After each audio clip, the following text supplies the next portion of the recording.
Assalamualaikum warahmatullahi wabarakatuh.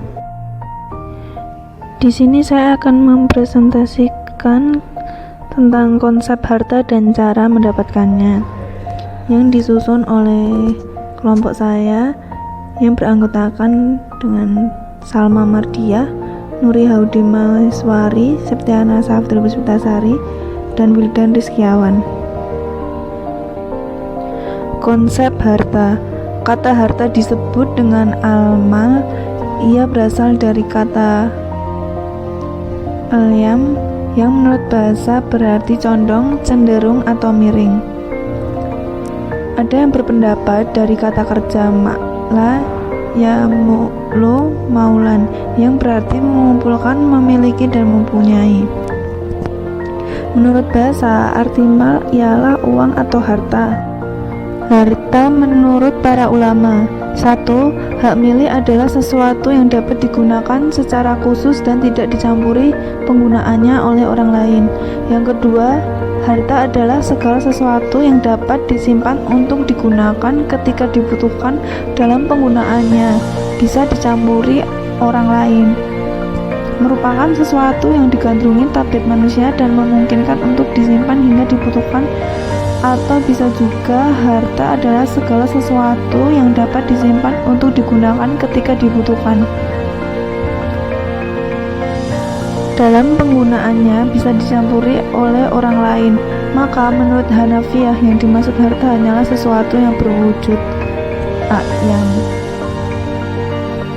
Yang ketiga, mazhab Maliki mendefinisikan hak milik menjadi dua macam. Yang pertama adalah hak yang melekat pada seseorang yang menghalangi orang lain untuk menguasai. Yang kedua, sesuatu yang diakui sebagai hak milik secara urf. 4. Mazhab Syafi'i mendefinisikan hak milik juga menjadi dua macam. Pertama adalah sesuatu yang bermanfaat bagi pemiliknya. Kedua, bernilai harta. 5. Hambali juga mendefinisikan hak milik menjadi dua macam harta. Yang pertama, harta mutakawin dan goir mutakawin. Harta mutakawin bernilai adalah sesuatu yang boleh diambil manfaatnya menurut syarak. Artinya, harta tersebut dapat bernilai secara syarak, atau semua harta yang baik jenisnya maupun cara memperoleh dalam penggunaannya. Contohnya adalah 1 kg beras, 1 kg daging sapi, dan lain sebagainya. Harta goir mutakawim tidak bernilai adalah sesuatu yang tidak boleh diambil manfaatnya, baik jenisnya, cara memperolehnya, maupun cara penggunaannya. Misalnya, daging anjing, babi, atau sebutir. Harta misli dan harta kimi. Harta misli adalah benda-benda yang ada persamaan dalam kesatuannya, dalam arti dapat berdiri sebagaimana di tempat yang lain tanpa ada perbedaan yang perlu dinilai. Misalnya baju, celana, kursi, motor, dan lainnya yang kesemuanya ada padanannya. Sedangkan harta kimi adalah benda yang kurang dalam kesatuannya karena tidak dapat berdiri sebagian di tempat sebagian yang lainnya tanpa ada perbedaan. Misalnya benda yang berharga namun tidak ada atau jarang padanannya seperti barang antik, mobil limited edition, dan lain sebagainya. Harta istiqlal dan harta istiqmal. Harta istiqlal adalah suatu barang yang tidak dapat diambil kegunaannya dan manfaatnya secara biasa kecuali dengan menghabiskannya. Misalnya bensin, korek api, makanan, dan minuman. Benda tersebut hanya dapat dimanfaatkan sekali, setelah itu habis. Adapun harta istiqmal adalah suatu yang dapat digunakan berulang kali dan materinya tetap terpelihara. Harta istiqmal tidaklah habis dengan satu kali penggunaannya, tetapi dapat digunakan lama, menurut apa adanya. Misalnya pakaian, motor, mobil, benda tersebut tidak habis dipakai, hanya ada perubahan dari barang yang baru akan semakin susut nilainya. Kedudukan harta menurut Al-Quran dan hadis. Pemilik mutlak harta adalah Allah Subhanahu wa Ta'ala. Sedangkan kepemilikan manusia terhadap harta hanya bersifat relatif. Ayat Al-Quran yang berbicara tentang kepemilikan mutlak adalah Allah dalam Al-Quran sungguh banyak, antara lain dalam surah Toha ayat 6. Harta harta sebagai amanah atau titipan Allah Subhanahu wa taala berfirman dalam surat Al-Hadid ayat 7. Harta sebagai bekal ibadah. Allah berfirman dalam surat At-Taubah ayat 41, berangkatlah kamu baik dengan rasa ringan maupun dengan rasa berat, dan berjihadlah dengan harta dan jiwamu di jalan Allah. Yang demikian itu adalah lebih baik bagimu jika kamu mengetahui. Harta sebagai perhiasan.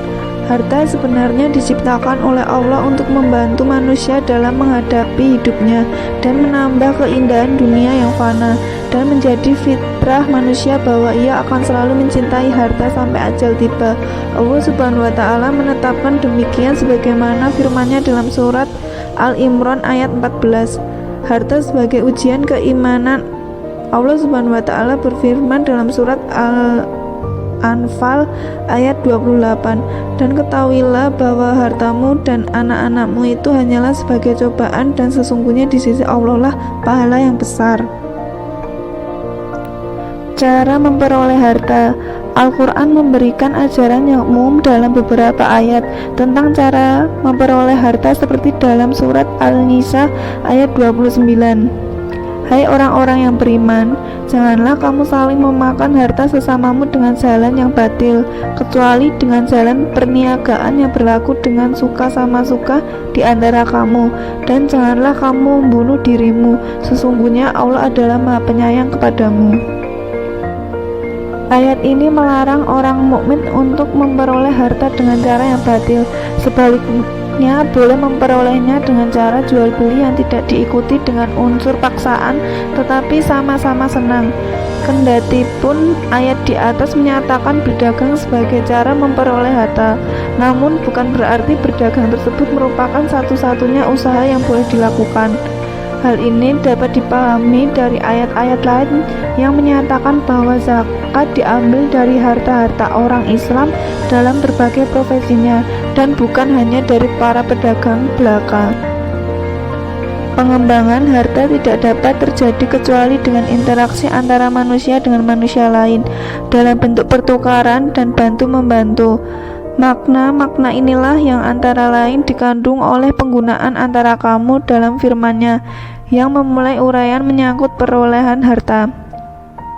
Kata antara juga mengisyaratkan bahwa interaksi dalam peroleh harta terjadi antara dua pihak. Harta seakan berada di tengah dengan kedua pihak berada pada posisi ujung yang berhadapan. Keuntungan atau kerugian dan interaksi itu tidak boleh ditarik terlalu jauh oleh masing-masing, sehingga salah satu pihak merugi, sedangkan pihak yang lain mendapat keuntungan. Sehingga bila demikian, harta tidak lagi berada di tengah atau di antara, dan kedudukan kedua pihak tidak lagi seimbang. Perolehan yang tidak seimbang adalah batil, dan yang batil adalah segala sesuatu yang tidak hak, tidak dibenarkan oleh hukum, serta tidak sejalan dengan tuntutan Tuhan walaupun dilakukan atas dasar kerelaan yang berinteraksi. Karena itulah prinsip ekonomi kapitalis yang dikembangkan Barat sangat bertentangan dengan ajaran Al-Quran, karena sistem ekonomi kapitalis tersebut mengajarkan cara memperoleh harta yang tidak memperhatikan nilai-nilai kemanusiaan serta pemerataan, sedangkan Islam menginginkan pemerataan kepada seluruh umat manusia. Wassalamualaikum warahmatullahi wabarakatuh.